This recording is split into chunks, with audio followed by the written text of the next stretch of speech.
Hello, everyone, and thanks for joining us for third and final installment of three-part webinar with Daniel Schwartz.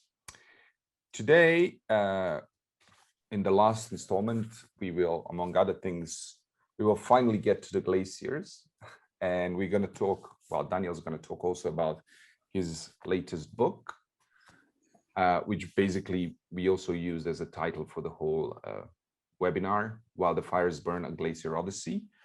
And we're also going to touch base on something that has been announced today, and I'm just quoting from Al Jazeera. UN chief backs new blueprint to end suicidal war on nature. So we're going to get to that as well towards the end of it. As usual, feel free to ask questions and in our Q&A box. We are also recording this, so you are going to get the link to the recorded session for those who want to revisit it or for those who couldn't make it today. Daniel, thank you very much for coming back to us. And I'd say, shall we hit it on? We shall. In we go. Hi. So Daniel.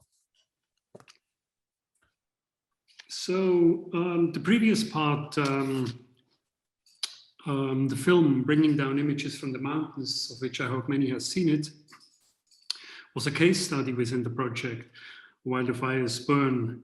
Now this concluding lecture will address the Odyssey alluded to in the subtitle. While the Fires Burn, the Glacier Odyssey. More precisely, I will talk about the autobiographical background and my artist practice, which includes appropriation of historical documents. Here you see two historical documents, the source being my father, 1955, from a Super 8 film, A Glacier, which sort of already then looks like a skeleton, and underneath spectators waiting on a motor race in the 40s. So you already have the two things: fossil energy, individual movement, cars, everything, and the nature. I will also talk about what the mountains do to the human mind, and how the encounter between the dualism of humans and nature plays out in high altitudes. Here you can see a small erratic boulders. You see how much the subject enters my living space. I have erratic boulders in my bookshelves. This is a small one, typically shallow form. That's what happens to stones when they are transported by glaciers and eroded between the surface of the glacier, the bottom of the glacier, and the bedrock.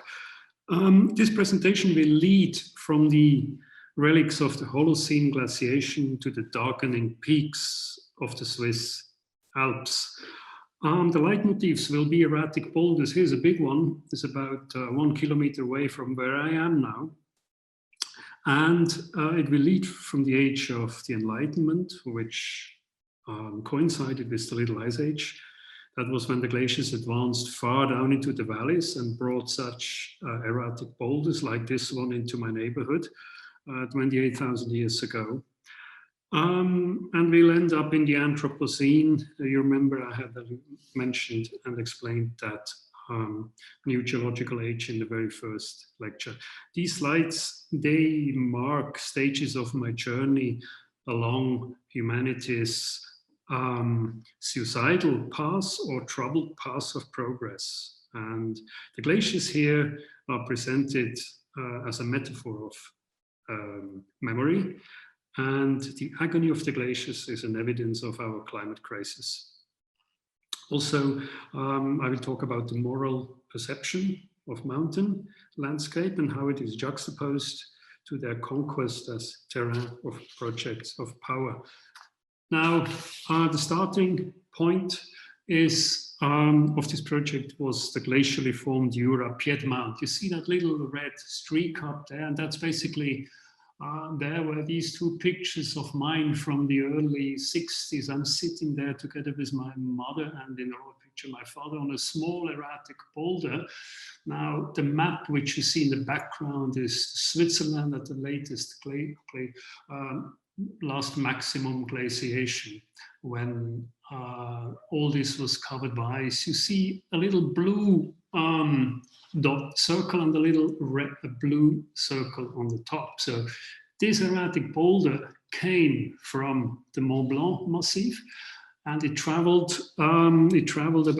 about 4,500 years to travel down to where it is now, where this little dot is. And the house where I grew up stood basically there on the moraine which this huge ice shield during the last glacial maximum had created. So you see, I think I want to make the point that you need to know. We spoke a lot about information you need to know and how much you see and how much you only see when you know the background. So for me, the terrain, the territory is very, very important. You see here a mountain which I ran up when I was young and still go up today. And where this little white circle is, I found these fossils. So you see, it's really sort of, and this is the starting point, because from this mountain, I'm looking across the Swiss Midlands and you see the Swiss Alps. Now, this last glaciation, that's about how Switzerland could have looked 28,000 years ago, where you see this famous fog in October and then the mountains sailing above the sea of clouds. Underneath you see two gentlemen looking from also a cave which is nearby, and in the very, very distance of faded away in this old aquatinta, you see the same mountain ranges. So it's really about the appreciation of landscape as well, and how do you approach landscape, because I think a prerequisite for the appreciation of nature is cultural and historical memory, and I think this is formed through the study of visual, literary, cartographic and scientific documents and a sensual encounter with objects of nature. Here you see a huge erratic boulder coming from the lower valley. And you see the small insert is by Henry Fox Talbot. The geologists, how during the Enlightenment eras, they also tried to get enlightenment about knowledge, the natural sciences, how came things into being. And for me, an approach was, for some of the work I did here, and you could call that sort of a conceptual art method or practice, walks or rides, bike rides. Bicycle anyway, a very economic way of moving forward, very human, also the speed. So that just shows you how I like to look at things close and understand. Another sort of historical document, this is a dead ice lake. So when this huge ice shield, which I've introduced, drew back, some chunks of ice got detached and eventually melt. And after 4,000 years, they finally had melted. But in the meantime, the ground underneath had been frozen and thus the lake emerged. And these lakes, of course, were there where the first people settled, the stilt dwellers, when the Holocene set in with a stable climate about 15,000 years ago. Now, here, if you look carefully, you see at the terminus of that ice shield tongue, you see a little line. And basically, we walked along this line and it took us 7 hours. Now, this walk sort of was, we tried to evoke the end, the terminus of that ice shield 28,000 years ago. And along the way, we met people, asked their date of birth and accumulated the lifespans these people had lived. And sort of that puts in context also sort of this huge, amazing time relations between geological times, which make everything so difficult to understand, and human lifespans. So you see birthdays of passers-by recorded while walking from Langendorf to Langenthal, contouring the lobe of the ice cap covering the alpine foreland at the peak of the last glaciation, 21,500 years before present. So totally 953 years of human life, as opposed to this 21,000 years and everything covered in 7 hours. So I think these are very interesting relationships. Now here we are at the Rhone Glacier, and that's sort of a polished rock where the glacier once was. And you see these very fine lines. These are the streaks, so-called striations. When a glacier moves across the bedrocks, it leaves these amazing things. And in front, you have sort of the plunder from glacier's domestication for tourists. As the glacier retreats, of course, all that plunder collapses as well. So I should say that sort of quickly going back to the naturalists' debate on the origin of erratic boulders, how did they came to these flatlands, where they see them? So thinking about that and help to understand glacier physics that are responsible for advances and retreats, and to the formulation of the Ice Age hypothesis with glacials and interglacials as natural forces responsible for the face of the landscape that emerged after the end of the last glacial maximum. That's where we have reached now. So my project was sort of the result of a synthesis of scientific observation and artistic action, which helps to understand environmental processes. It is a glaciology in pictures in the essence. Here you see a futile attempt to protect the vanishing Rhone glaciers, are basically parts of it where, since more than 100 years, they dig a glacier grottos for tourists to see it, and because it collapses every year, they have to create a new grotto.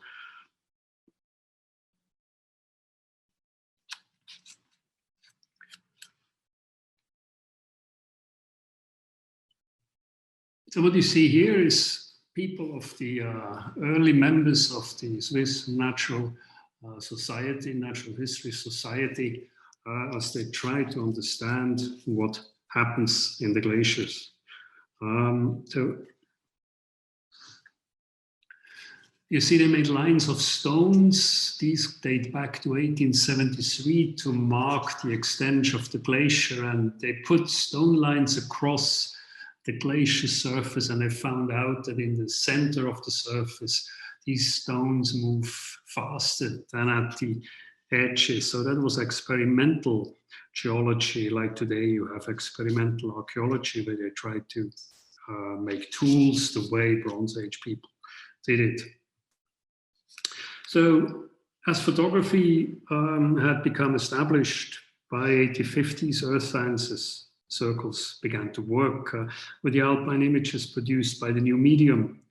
The two earliest known alpine photographic images were both daguerreotypes, and they were produced just days apart in August 1849. Here we see a reproduction from 1890 of the Rhone Glacier by Gustave Dartel. Originally, it was a daguerreotype. The daguerreotypes were destroyed. They were just used to produce these books.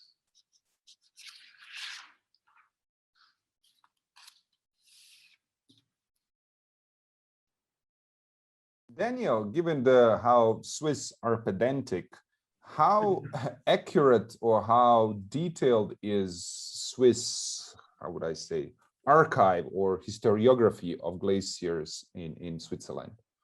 It's a good question. I think Switzerland really is the place, and we will come a few slides later to the actual glacier, which was the place where glaciology had been invented. And the Rhone Glacier, which you saw before, was, because it was very accessible, it became the first glacier of which systematically its fluctuations had been measured. So it was the beginning of the longest glacial measurement records anywhere. And that, of course, it happened because the shepherds and the peasants, you know, they were very religious people, and they were afraid when these glaciers advanced during the Little Ice Age, which ended in the 1850s, because these glaciers advancing so far, like the one you see here, it was threatening the pastures and the villages, the churches. So they made pilgrimages to stop the glaciers, and a couple of years ago they made pilgrimages to make the glaciers advance, and even they had to call the Vatican, and the Vatican had to approve such pilgrimages to either stop or ask now for advance of glaciers.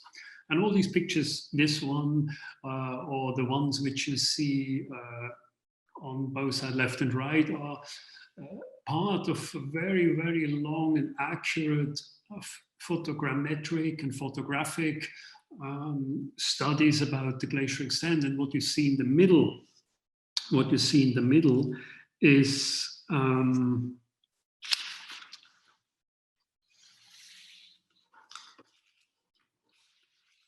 just a second.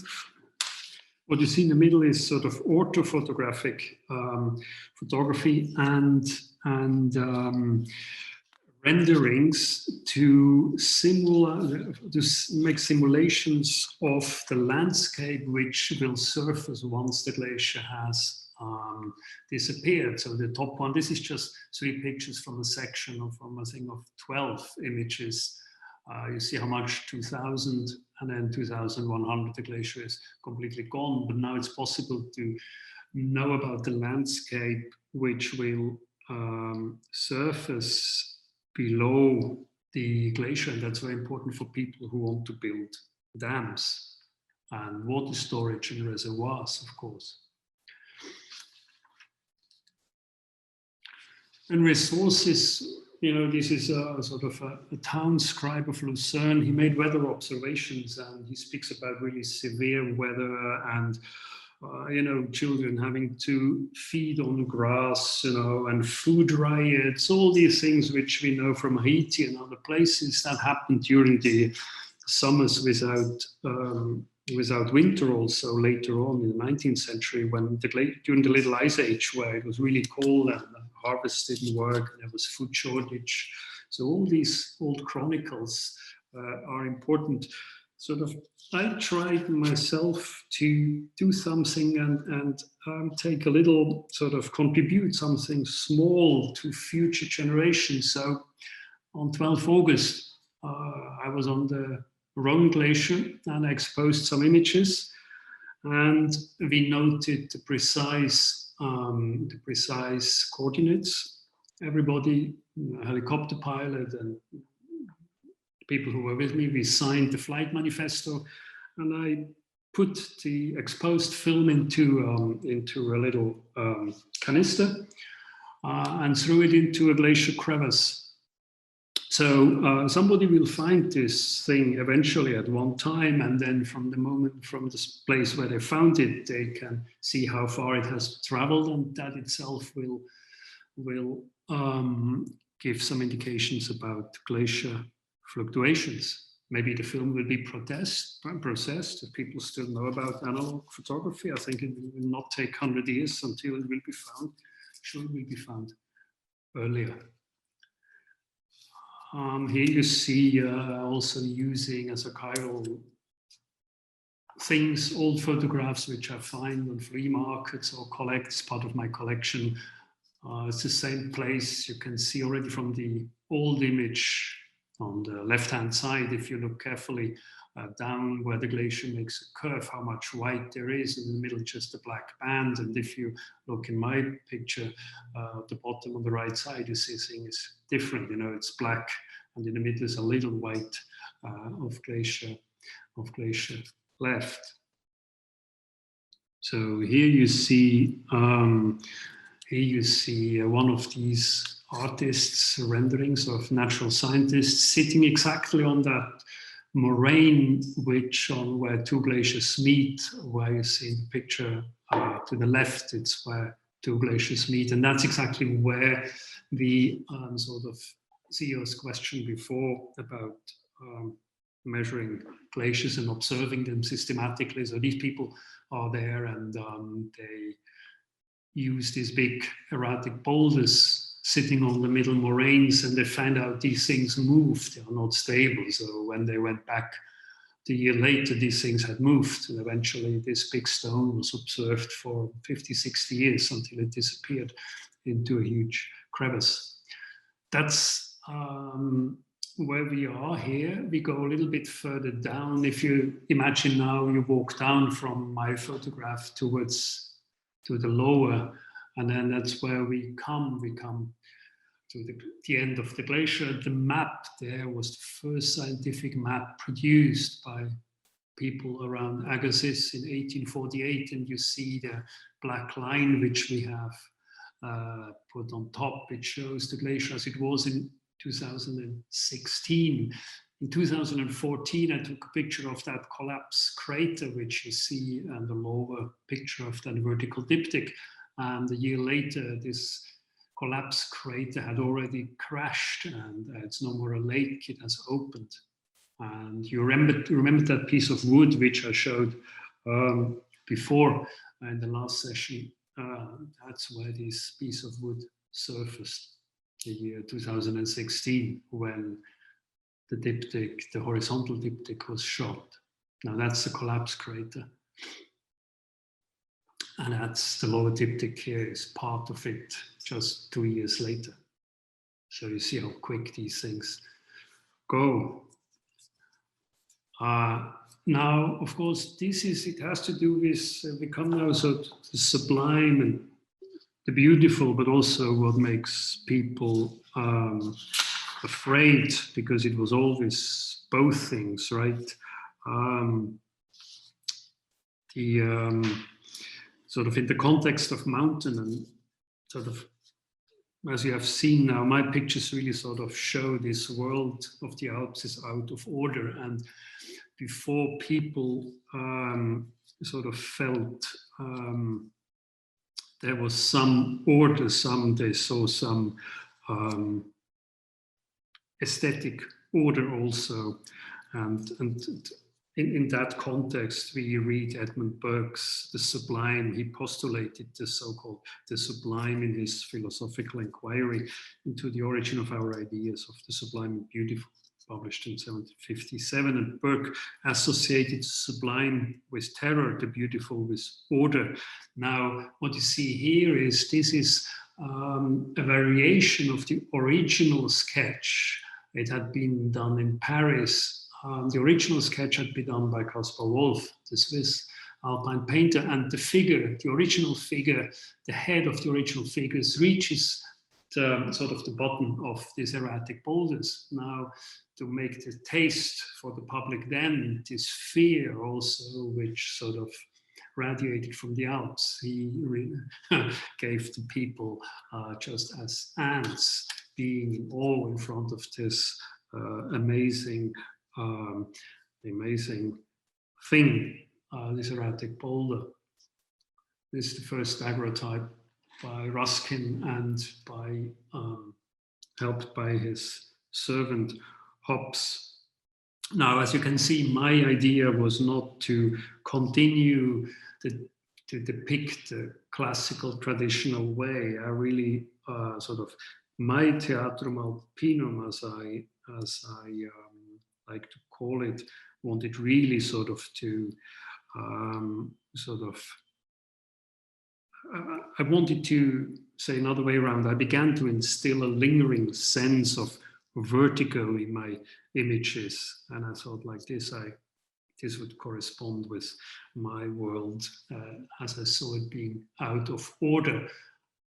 And you know, if Caspar Wolf had made mountains geologically readable, so his skies were instrumental in making them a geographic reality. So in my photographs, the horizon is the exception. And even when I'm looking at, it is somehow looking down. I'm looking down on erosion, collapse, and vanishing. And my sceneries are dissected. just as glaciers are dissected, and that's why their number also increases as they melt. So in my mind, I had really the green Alps of the future.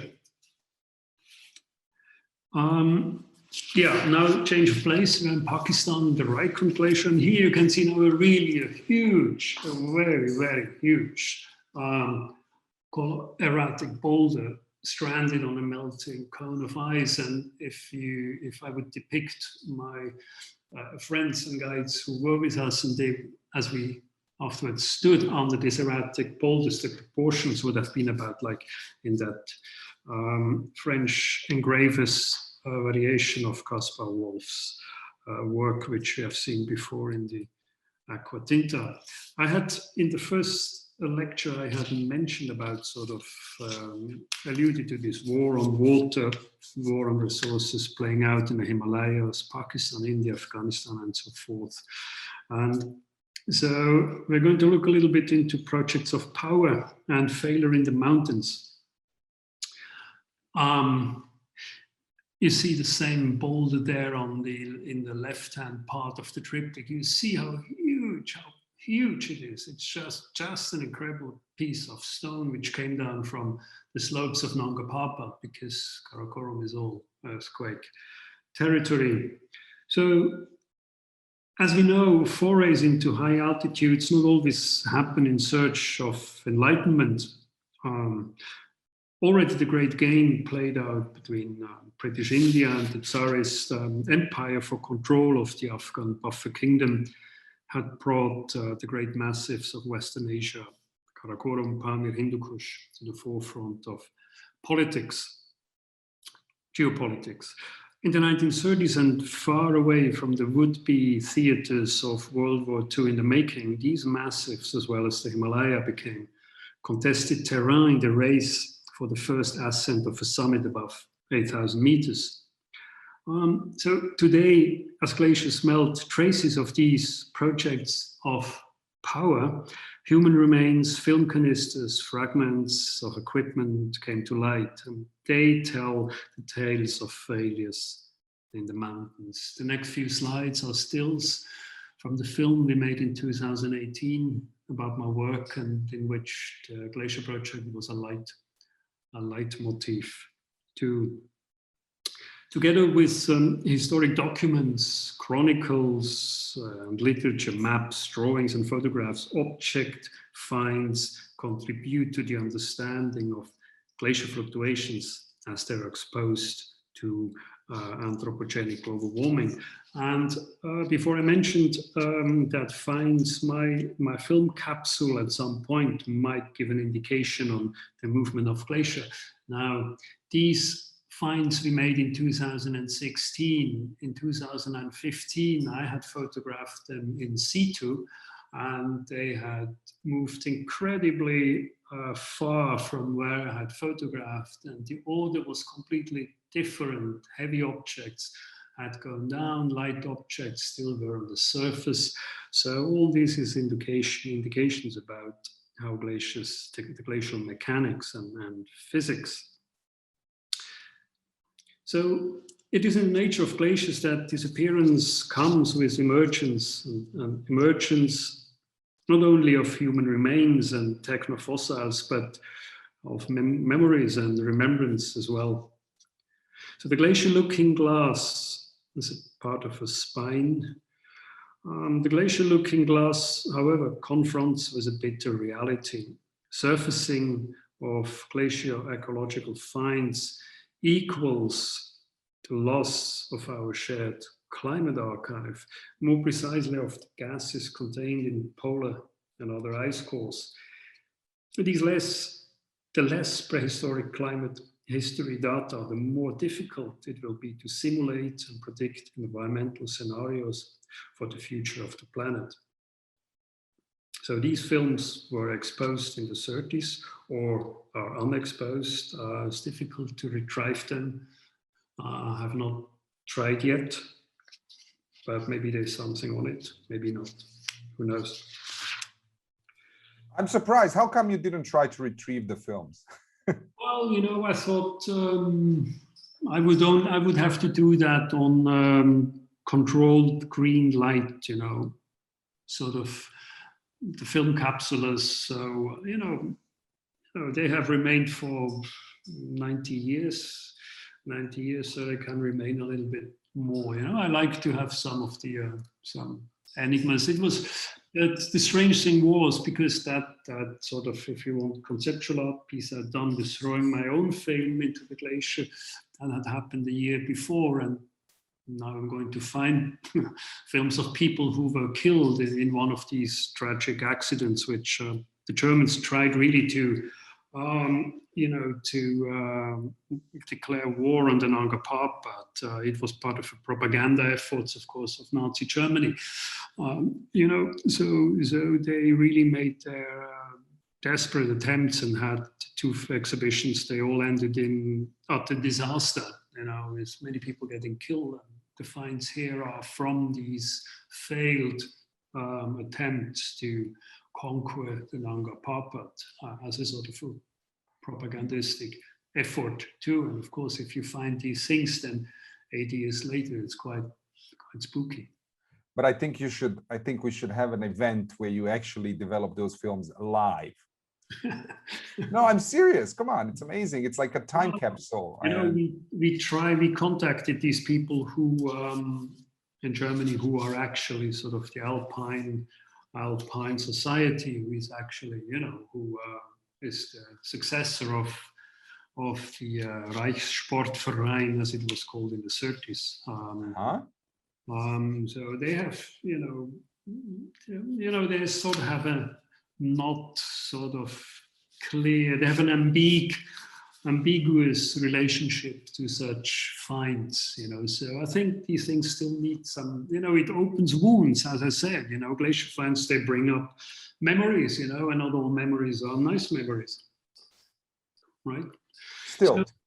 So here we are again in the center of Switzerland, sort of where we're looking at sort of the big confluence, the Concordia.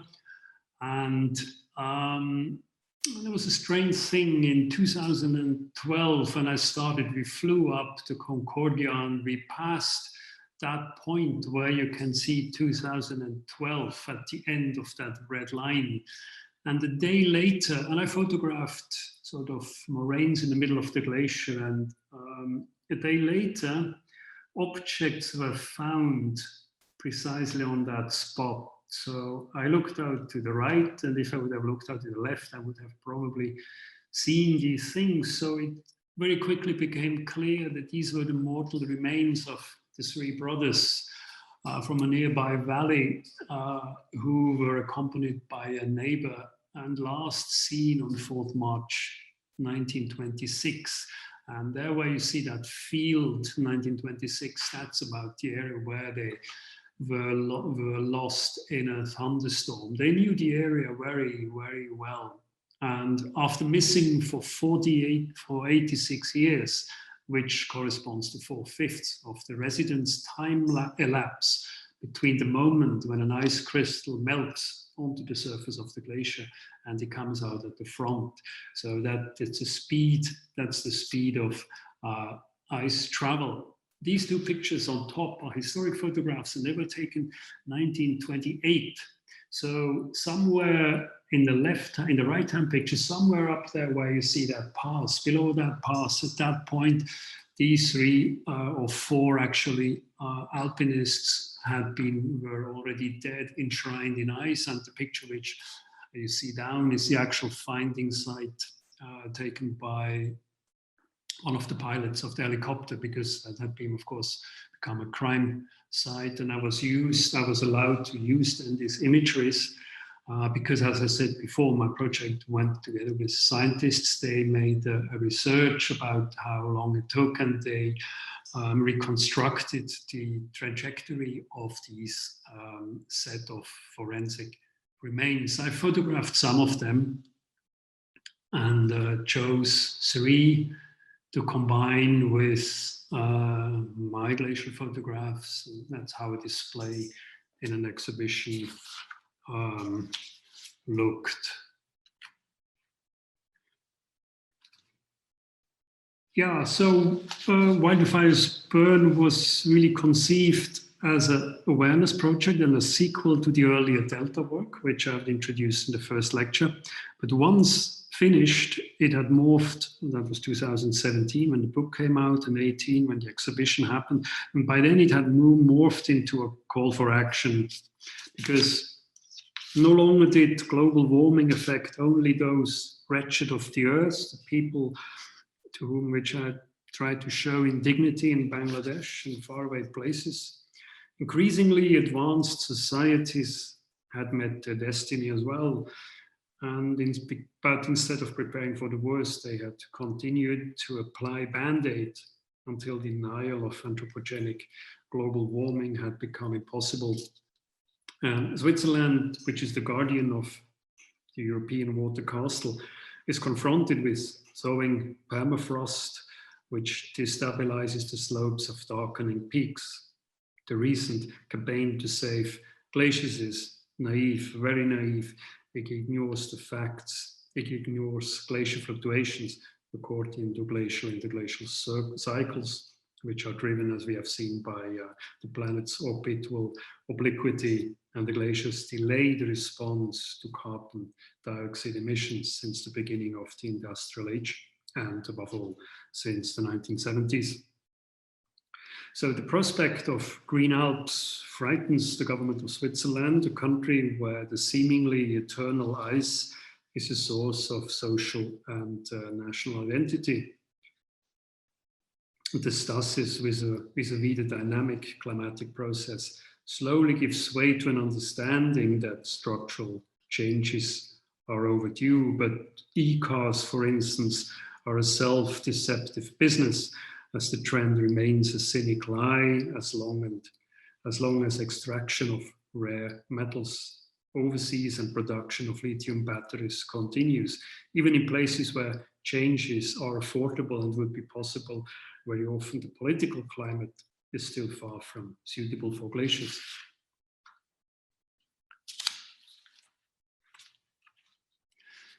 That's in Pakistan again. Looking at the glacial front today is confronting the deeds of our past, because, as I said, of the time lag of slow-moving ice in response to global warming. As alpinists, the Swiss can link their biography with glacial chronology. But here we are in Peru. But today, as glacier portals, here we see a glacier portal in the Cordillera Blanca. Today, as glacier portals collapse faster than a child learns to speak, this is an ambiguous enterprise. At the Roman Glacier, a century after John Muir, the American naturalist and traveler, literally saw the glacier and the Belvedere Hotel rubbing shoulder. Remember the historic image which I showed at the beginning. And the torn layers of fleece that now are a pitiable sight, a farce, a metaphor for lingering denial of the climate crisis. But there is some glimpse of hope, because for when a glacier dies, life begins, because simultaneously to global heating, the growing areas of recently bared glacier forefields provide new ecological niches for lichen communities. And here the process of vegetation colonization and succession of pioneer to climax communities can be studied. But whether this is the beginning of a trajectory to an Earth still inhabitable after warming is beyond our imagination. And if I see things happening, here we are in the Karakorum again. The map is a Chinese map from the 1980s. When they built the Karakorum highway, they had to find out about the glacier advance. Now, the tongue of this glacier has retreated back, basically that black line on the profile, and now that was photographed in 2015. There's basically they're building a highway now across the Karakorum, and you see, so as long as such interventions with nature happen as remain in dark days. The picture below is from NASA from 2005, and it shows in Papua New Guinea these little tiny blue patches are the last remaining glacier fields of the Puncture Giaya, the only Pacific glaciers. And the big hole in pink, this is a huge gold mine which controls the access to the glaciers. Now that's why we call the Anthropocene now sort of the Anthropocene, because humans leave irreversible changes. We penetrate the planet, whereas the first still dwellers, they bored holes in bones, and we penetrate the planet, and tunneling and mining and these things are all irreversible. So 2005, this NASA picture was taken. I think the very small and the second smallest piece of glaciers have disappeared, and the larger one has fragmented in 3 or 4 small patches. So if you want to say goodbye to a glacier, you need the help of the gold mine, and B, you need to hurry up. Maybe in Uzbekistan and in Pakistan, you see the care with how these Afghan refugee children wait until the tank of water in that camp will be refueled, and on top you see an absolute cynic and perverse way of using nature. Also, we are in Uzbekistan, and this is a tea drinking society, also imposing now coffee drinking is also a cultural re-education project just for benefits of a company. I mean, it's outrageous. Here we are back in the Cordillera Blanca, looking at the rest of a glacier. We are 5,000 meters above sea level, looking at Pastoruri Glacier. Thank you. So Daniel, let me just quickly jump. There's a question from Paul Marotta, and he's apologizing if you already answered this. So he's asking, do you work with other writers or experts in doing this work for scientific accuracy, or has your work and research become this scientifically accurate? It's quite remarkable the level of knowledge about this that you have as a photographer. And he's about to start a mentored climate change, global warming projects on my own this year. And it involves a month in the field. And this is the kind of thing that worries me the most. So I'm looking on my own for an expert to partner with. And he's thanking you for inspiration. I think it's a very, I encourage everybody who's undertaking any project, whether that's architecture or whatever it is, go and don't be shy to ask for help. And for me, it was clear that this project, I want to do it in a co-production with scientists, because they informed my eye. I wanted to acquire what Ruskin called the informed pair of eyes, a vital tool, because when you fly with a helicopter, we saw it in that film in Uganda, you need to immediately know what you're looking at. Otherwise, you just produce images and images which don't tell the tale. I think if somebody embarks now on a project on climate and environment and human behavior and the dualism of human intervention and nature, you want images to be records, to be read and understood and full of information. Now, that's, I think, the base. And I think if you have assured and done your homework, I call this homework, then the visual quality will automatically come. Otherwise, you just reproduce senseless, meaningless images which might look good, but really don't tell the tale. You need to know what you're looking at. Remember that example I showed 2 days ago, that triptych from Afghanistan with these kids running around on the street. It's more than what the picture apparently shows once you read the explanation, what's behind. So I really strongly encourage, and these people are incredibly generous with providing their information.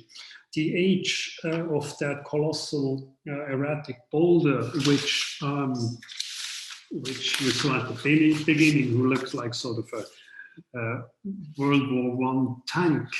I mean, we chopped that glacier, we chopped that erratic boulder. Of course, it needed official permission. So they really chopped off a chunk in order to find out the age by using this nuclide surface exposure dating, whereby they can measure the time a certain surface of the environment of nature has been exposed to sunlight. So they found out this huge erratic boulder had been exposed to sunlight 375,000 years, which means it came from very, very high up in today's Mont Blanc, where even most parts of Switzerland, the highest alpine peaks, were covered by ice. And it traveled in 3 different stages, changed its position until finally it stranded here, a kilometer from here, about 18,000 years ago. So that was a huge discovery. I was fascinated with that boulder because I had photographed it 35 years ago when I was in school, and it revealed its secret 35 years later in the right moment. So scientists are very, very generous, and they know their problems. Things are complicated, and politicians like easy answers, but there are no easy answers, and that's where science and art can meet. And talking of politicians, let me just share this quickly with everyone for those who haven't seen it. There's a news from today, right, which you shared with me this morning, which I haven't seen. So UN chief backs new blueprint to end suicidal war on nature. Would you care to comment on this? Yeah, it was the first thing I saw in the morning when I looked sort of, I wanted to see what happens in Burma, and I saw about that, and I said, Jesus, no again, you know. Of course, what he is announcing here will be a substantial document with contributions from many, many, many people, and now somebody has written a statement, and we have to stop, declare war on humans, war on nature. I think, to my understanding, and Ziyah, you have a personal experience in war. You need an enemy, but this terminology, if you declare war on nature, basically making nature your enemy, I mean, you have lost before you even start the battle, and that's exactly what has happened. This is so counterproductive. It is as counterproductive as a signal, save the glaciers, because glaciers cannot be saved. You know, and I thought this is just absurd to use this language. It's like, it reminds me like a war on poverty, the war on the pathogen, the war. It's a wrong approach. This is totally the wrong I think they are using, I mean, I agree with you, of course, but I think they're using this terminology because I think they feel by using this war terminology, it's easier to mobilize the forces, so to speak. Yeah. I mean, we love this war terminology and military terminology. So maybe it's because of that. I mean, I'm just... Yeah, but it's irresponsible. It's irresponsible. Yeah. But I think it was a while ago, I think about after 9/11, there was one of the bosses of either CIA or heads of intelligence community in US who explicitly stated that the biggest threat is environmental issues, not war and terror. I don't know if you remember. I don't know if you remember that. That was pretty bold statement from someone who makes a living out of, you know, fighting terrorists. So anyway, it's people, if we still have a few minutes, if you have any questions for Daniel, or if you want to add anything, Daniel. But I think I've said everything, but I'm happy to respond to. Yeah. So the book is still available, right, on Thames and Hudson, I think. Yeah, people, if you have time, I have my copies. So it's, as usual, it's gorgeously produced book. It's the first one you didn't print at Steidl, is that correct? Yeah, this one was printed in China. Okay. It looks equally good. So I urge everyone to have a look at Daniel's profile on Thames Hudson and get this book. And I think with this, we can conclude this 3-part webinar. Again, it's all recorded, so you will have access to the recording. And stay with us for the continue. Let's see what we have next on 7's. Just give me a second. All right, so I think next on the schedule is gorgeous, amazing conversation with Seamus Murphy. And then there is a show that, if you can travel, can see in Centre Institute, an exhibition by Gary Knight. And I'll see you on March 9th, where we're gonna have, for our book club, where we're gonna have Jason Ashkenazi with his absolutely stunning body of work called Black Garden Trilogy. And for those who don't know Jason, he's an extraordinary character and spectacular photographer, and these are the books not to be missed. So if you have time, join us. This is a free event, obviously also available to all those who subscribed. And again, Daniel, thank you very much. Thank you everyone for staying with us through this 3 days. And I hope to see you for our next 7 book club, which is on March 9th. Daniel, thank you very much. Everyone, stay safe, and I'll see you soon. Take care. Thanks, bye. Ciao.